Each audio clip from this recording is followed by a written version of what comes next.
Okay, അപ്പോൾ അടുത്തൊരു video ആയിട്ടാണ് ഞാൻ എത്തിയിരിക്കുന്നത്. പെട്ടെന്ന് ചെയ്യാൻ പറ്റുന്ന പാവയ്ക്ക തോരൻ നമുക്കൊന്ന് ശരിയാക്കാം.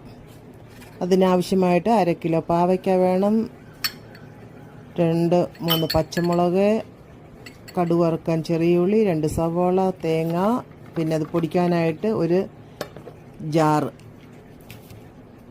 ഈ മെഷീനിൽ നമുക്ക് പെട്ടെന്ന് പൊടിച്ച് പാവയ്ക്ക തോരൻ വയ്ക്കാമെന്ന് നോക്കാം. ഓക്കെ.